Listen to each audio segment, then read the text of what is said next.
kind enough to join us here, the host of Greenlight Podcast and so much more, two-time Super Bowl champion, our friend Chris Long, back here on the Rich Eisen Show. How you doing, Christopher?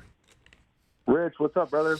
Did I see you did you do the double dip of Embiid beating Jokic in the Nuggets and the NFC Championship game in Philadelphia? Did you do that double dip this weekend? Yeah, it was an awesome sports weekend in Philly. I got to take the kids up, and they got to see the Sixers as well. So, yeah, we sat down there. The Sixers hooked us up. We got to see Embiid and Jokic, and I got to ring the bell. So I was, like, going out to mid-court, and Jokic, like, kind of bumped into me running by, and I was like, oh, that's pretty cool, you know? How big is he, Chris? He is that big. He's big enough that I noticed when he put his hand on my shoulder and went by me. Okay, so that was his first assist of the night, is what you're saying. Yeah, exactly. Okay, so the Philadelphia Eagles showed what to you on Sunday, Chris? What did they show you? People keep talking about, hey, the road's been easy, the Giants, and now San Francisco, who was banged up for much of the game, with Brock Purdy running out of the tunnel and all that, but like, they just keep beating the people in front of them, and they keep beating them handily when they're healthy. And so they showed me that they're for real. Like, they have a reason to be to play with the edge that they play with. I mean, they play confident, right? They play kind of on that line of cocky, and I think it's great. And I think it starts with their head coach, Nick Sirianni. I mean, the two biggest plays of the game for them were fourth downs. Now, one of them, Devontae Smith, probably wasn't a catch, but the mechanics of that whole thing is crazy, and you put pressure on Shanahan, who's probably getting a bunch of communication from upstairs, and you're not getting the angles. You got 20 seconds, you run up, you snap the ball, and then the other one is backed up. They go for it on fourth down. They're just a scary team, man. You think about this Super Bowl a bunch of different ways, but it's two 16-3 football teams, right? And, on one hand, there's the team that everybody's been paying attention to, the big East Coast market. We started hot, the whole thing. The Eagles are the best team in the league, all that. And then the team that we've all, myself included, tried to think around a bunch of different ways why they're better teams in the AFC. We all, I think the Tyreek being gone and the whole thing, we thought, they can't do it. They can't get back to where they were. But they've proved a lot yesterday as well. So let's just sticking with the Eagles for a second with you, Chris Long, is Hassan Reddick. Rate him for me as a pass rusher and game wrecker from your perspective. Well, he's always been a great rusher, man. It's been fun watching him. Arizona, Carolina, I can remember him having like these amazing multi-sack games and just not getting a lot of the credit that he probably deserved, and then getting to Philly in the big market and making the plays. And like, you talk about a free agent that has an opportunity to cash in. Like, you walk into a room, you got good corners, you have good rushers around you, and you're going to be the guy. You're going to be dependent upon to be the guy. And he has absolutely been every bit of that, and he's exceeded expectations. And you talk about them loving you in a city. If they win this thing, whether they win it or not, they'll always appreciate Hassan Reddick. And hopefully that chapter continues in Philly for a long time. But, he just kind of showed up and did his job and then some. And he really has that clutch gene. I mean, I can remember I went to an Eagles game week 4, I think it was, against the Jaguars in the rain, and somebody needed to make a play. He made that play. I was at the stadium yesterday. Somebody needed to make a play early in that game, and that hit on Brock Purdy that knocked him out of the ball game changed the entire ball game, as you know, because the dominoes began to topple, and it led to Shanahan essentially running that clock out. So, I mean, they didn't have a plan for Hassan Reddick. Not a good enough one. Blocking him with a tight end, leaving him unblocked. He's been their most clutch, consistent rusher. And they, every defense needs that guy.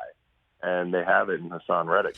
Well, I mean, he wrecked the game. I mean, he knocked Purdy out. He recovered the fumble of the guy that he put in the game because he knocked Purdy out. I mean, he truly wrecked the game for the 49ers. And then on the other side of the line of scrimmage, the offensive line took care of their business too. I mean, they took care of the trenches. That's how you win playoff games like an NFC Championship game.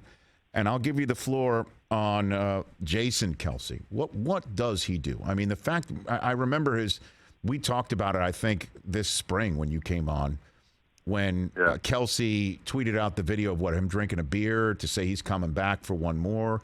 I mean, at the time, that was like, okay, that's a nice story, a future Hall of Fame guy, and we'll see what he can do for this Eagles team that got one and done by Tom Brady in a 7th seed. This is, I believe, before A.J. Brown was acquired. But who knew that was one of the biggest moments of the entire Eagles calendar year right now? What does he do for them, do you think? Well, what a great decision by him, right? Right.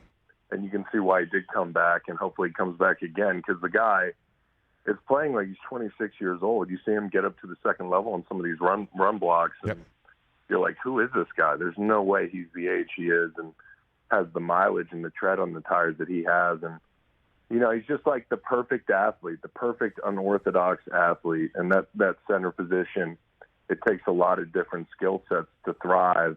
And he's so great in space. He's so quick to the second level. He's great with angles. And he's a great leader. And, I want to shout out their offensive line coach, Jeff Stoutland, who's just one of the best in the game. And a big reason why I know that every time they line up on Sunday, they're confident that the communication is right.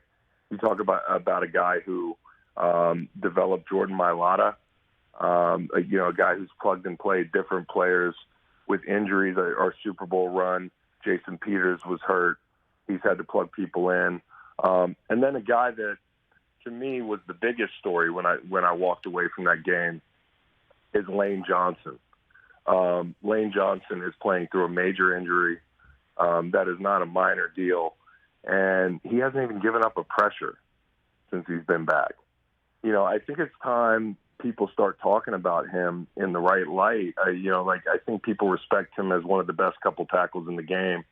But the run that he's had over the last 5 to 7 years puts him squarely in a Hall of Fame conversation to me. I mean, there's some more accolades that he's got to stack up, but stack this 5-7 year run up against anybody. It's hard to find a guy that's been as dominant, and he plays Nick Bosa yesterday, who was the DPOY. And it's amazing the way he makes that look. I mean, he looks bored at times. His anchor, how quick he can get to his set. I mean, he beats you at his set point. The fastest rushers in the game can't beat him to 7 yards. He stays square the whole time. He's got that kind of underhand absorbing punch, and he sits on the bull rush as well as anybody. So when Nick Bosa feels that, hey, I can't bull this guy, like, what can I do? He's so impressive.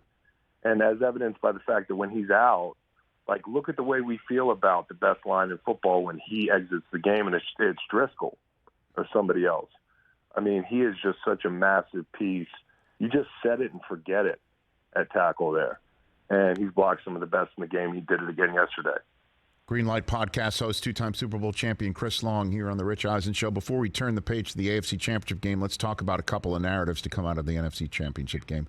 First thing is that Shanahan should have done more after Josh Johnson came out, and done more than just stick Purdy in there as a clear sitting duck handing the football off. What do you make of that criticism of Shanahan coming out of the game? I would agree, but I also think it was, it wasn't going to happen. I mean, once they went up 21-7, that felt like, and there was a long period in the stadium early on where you were like, okay, well, San Francisco can still hang in. They can get the ball to their playmakers. They engineer a touchdown drive. We got to tackle these guys. Like, that's tough. And that spell lasted a while, where in the stadium you kind of felt the tide turn. But once they went up 21-7, I don't feel like the Niners could climb back in that game. And then it gets 28-7 and so on and so forth. By the time Purdy came back in the game felt very out of hand. But it is weird. I've never seen an NFL game finish that way, let alone, one with the stakes this high, where people aren't pulling out all the stops seemingly and just kind of running it out. I mean, they were out at quarterbacks. At that point, you go to your emergency quarterback or whoever it is. But if Purdy can't throw, you could tell Josh Johnson might not have taken a lot of snaps either. And so I think it's ironic for a team that's been plagued with this whole thing through Shanahan's entire tenure that you don't have a better plan in that emergency situation. But the plan was just to hand the ball off, I guess. I mean, but I would imagine Purdy gets every rep. I mean, every rep in practice is a piece of gold that you have to mine for the kid, right? I mean, I can't imagine Josh Johnson got too many reps, or McCaffrey in any emergency quarterback situation. That's, No, and, I do think it is the responsibility of the head coach to have Josh Johnson ready, and I'm not saying he wasn't, but, just knowing the mechanics of the way things go, I mean, the guy gets some scout team reps, and, he works in with the twos some, but, it's insane to me that they've had such bad luck. This window has been wide open for years for them. And then, I could point to Jimmy G getting his ACL torn. I could point to everything this year down to a fourth quarterback. They've kind of become like the mini Buffalo Bills of the 90s where, they've been so close so many times, but ironically, such a brilliant offensive scheme, they're one player away. You could argue that through Shanahan's entire tenure. Last one for you on this then. Jalen Hurts after the game, Chris Long, said, quote, "My first year here, people probably didn't even want me drafted here. My first year, people didn't probably even want me here." That's what he said. Listen. What's your interpretation of that one? What did he mean by that? Well, I mean, this guy's been passed over a lot of places, right? I mean, he's had to – you can tell he's a coach's son, man. He's so resilient. He's got such a great mindset, and I think that's part of what makes him great is his journey here. It's been difficult. There have been times where he's had to be really mentally tough, and I think he was thrust into such an unfair situation. But Howie Roseman's foresight was great. I mean, I did not think the move was necessary. I'm not going to sit here and say, I knew it all along. I didn't. And I didn't know it last year. I did not know that he'd turn into this guy. So everything that he's been through, his, being resilient. So he's not referring. He's not referring to the GM then. I mean, was he referring to fans? Was he referring to Peterson? Doug, like the benching in game 256 in his first year. There is still a head scratcher. He won't answer the question when asked what happened then. So you're talking about his benching. Well, I'm not saying they were tanking, but Well, so then I'm just wondering if that has who didn't want him there. Like, what gives him the impression? A lot of fans, I'm sure. Okay. At that point, you still had a franchise quarterback that you thought might turn into that version of Carson Wentz that we saw in 2017. And, a lot of the media probably questioned the decision. And I think, for him, it's another little motivating factor. He just adds it to the, to his little motivational stew there, and he's just he's been this guy that's been through a lot, but now he's kind of at the top of the mountain. And I mean, even late in this season, I think when you play in Philly, there's so many opinions. I mean, the media, the fans, a lot of times it's divided. You like Eagles, Twitter, and that sort of thing. There's a lot of noise, so. I think it could be interpreted as being pointed at somebody in the building, but I think there's a lot of external noise as well. Chris Long here on the Rich Eisen Show. In the few minutes I have left with you, let's talk AFC Championship Game, sir. You have been around, I would imagine, the pinnacle of coach-quarterback combinations leading to some of the highest level pre-snap, post-snap, mid-play, quarterback play that you've seen. Where does Mahomes and Burrow rank for you, what we saw yesterday? Chris. Well, these two teams, and I thought Cincinnati would come out on top, but, you almost should have known Kansas City with their kind of championship DNA and having won and having been close, and it was one too many to Burrow. And at the end of that game, they really willed themselves to have a chance to win this game. But my biggest takeaway was the defense, man. Kansas City's defense. They got some great plays out of young secondary guys. Their front got great pressure. Steve Spagnuolo did a really nice job. If you look at that first game, they were outmanned. They really got moved up front in the run game. They didn't get to Burrow. And if you look at some of the things they did early in this game, Willie Gay stemming late on his play on Burrow, where Carmen's in his stance. He's blocking a 5 technique. He feels comfortable than Willie Gay stems. And, he runs right by him. Or when he walks Nick Bolton up in the A-gap to get the one-on-one for Chris Jones. Or at the end of the game, in the biggest situation, one of the things we talked about was, finding that matchup for Chris Jones because he was eating double teams like the whole game. At the end of the game, putting him at left end and him making that play. Carlos Dunlap, pressure on the pick. They really stepped up defensively. And, at the beginning of Sunday, there were a lot of graphics I saw. It was like, who's the best defensive player remaining? You have all these great Eagles. You have these Niners players, the whole thing. But Chris Jones didn't win the defensive player of the year. He might be the best player remaining in the playoffs out of that 4 teams yesterday when he woke up and they were all in it. And he showed why. And, he just willed them to win. And when they get the ball back and Sky Moore had the 20-something yard punt return, you felt like this definitely ends in a Butker kick. You know what I mean? And Romo comes out of the commercial, and he's like, you want to talk about fire country? And I'm like, where's he going with this? And he's like, somebody's going to get fired if they make a big mistake in this situation. And lo and behold, it's Osai, who's had a really nice run here as the third rusher for them out on the edge, making that big mistake. What'd you think of the officiating in this game? So much being made of it on Sunday, this game in particular. What do you got for me there, Chris? Yeah, you know what? I mean, it felt like every call kind of went Kansas City's way, but ultimately, a lot of them were the right calls. You look at the grounding. You look at, hey, 3rd and 9, I guess the ref's running out there waving his hands to shut the play down. You didn't hear the whistle, but, they are trying to stop the play. The 3rd and 9, you get Eli Apple on the hold. I do wonder if there was a block in the back on that Sky Moore punt return. There were some tough calls that, if you're a Bengal, you're saying, if you're Zach Taylor, you're saying we couldn't get a break today. But ultimately, you have to make enough plays to win. And there was a stretch there where the Bengals had an opportunity to put these guys away. I mean, this game just had its ebbs and flows. Early, the crowd was a major problem for Burrow and the offense. You had a bunch of penalties, procedural penalties, holds, that sort of thing. And then, there was the cold spell from Mahomes in the second quarter and the third quarter. And I thought that was your window to get a commanding lead in the ball game, and you just didn't do it. So you can point to the calls, you can point to Osai.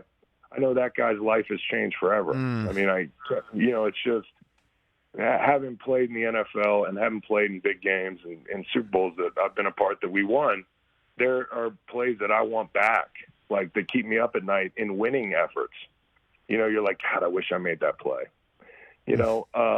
And he's going to think about that one for a long time. And it's why it's, guys get paid a lot. It's a violent game. It's the supply and demand of it. People love football. But there's another angle to it is like, you take the field on Sunday, your dream can turn into a nightmare, like real quick. And that nightmare can last a while. And, I think for him, he's going to eat that one as long as he plays the game. It's just, that's the reality of it. Before I let you go here, Chris, I'm going to have you on next Monday to really give me your prediction. But what's your first blush thought on this matchup? The Reed Bowl, the Kelsey Bowl, the MVP Bowl, the top seed bowl. Yeah. What do you got for me here? What do you got?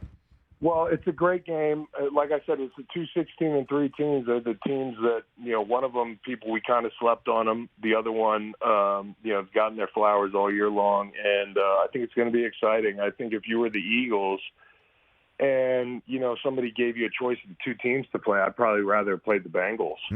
Really? Yeah. Well, if you look at it from a matchup standpoint, that D-line would eat up front against Bengals offensive line. Right. And I think that would really affect the way the game goes. Now, on the other side of it, for the Eagles, they're going to play.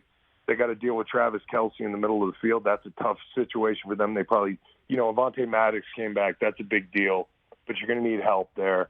Would you rather take your chance against 2 great wide receivers on the outside? You got 2 really good corners. There's a whole. when you line up to play the Cincinnati Bengals, who are you deathly afraid of up front? I mean, what makes them good is they're good across the board, but they don't have one guy that keeps you up at night all week. I was talking to my brother Kyle about this morning on our pod. You know, Chris Jones is going to affect the way these guys sleep. And, you know, you don't have anybody like that for Cincinnati. So, you know, I worry about the Chiefs being able to run the ball if you're Andy Reid. You know, but I don't know if they care, right? Do they care? Do they even care about that? I don't know, but I do think you're going to have to establish it a little bit. Right. And I think there's going to be a lot of scoring. I think it's going to be a fun game. And, you know, the one thing is, it's just that Mahomes magic. That's the intangible thing that you're afraid of. I mean, Burrow scares you, but Mahomes proved yesterday, and there was a lot of talk, you know, all week about, is this now Burrow's league? Is it his, you know, this, that, and the third? Him going out there on that bum ankle. And another thing is, like, we thought he was going to be immobile. We thought certain things would be off the table for him. They rolled him out like the first play of the game. You know, the 4th and 1 to Kelsey, he's stopping, he's starting. You know, 2 more weeks, he's going to be healthy. You'll see Mahomes that you recognize, and that's a scary thought. Right. Who's on your pod this week? You got any? Yeah, we're flying by the seat of our pants, man. Okay. You know, maybe I'll get Jokic on or Embiid. Embiid, man. Holy He's cow. Unbelievable. He's unbelievable. I saw it up close. Guy looks like he's a giant. He looks like, you know, he's like 8 feet tall. He's pulling up from 25 feet, crossing people over. It's crazy. And he kind of is like the Eagles, right? I mean, overlooked. People are not talking too much. I mean, although, what do you think? I mean, are they going to pull out the dog masks this time around? You're going to bust out? You're going to dust off the 2017 they're dog masks? definitely not sneaking up on anybody. Okay. They're like they're like they're the dogs, man. They're the top dogs. So we'll see. All right, we'll see. Chris, thanks for the time. Let's talk next week, and truly appreciate it. Love it. Thank you. Thanks, Rich. Right back at you. Everybody get Green Light Podcast with Chris Long, Kyle Long, every single week. Great conversation, even more than what we just heard right here on The Rich Eisen Show. Catch The Rich Eisen Show every single day on the Roku channel, 12 to 3 Eastern, for free.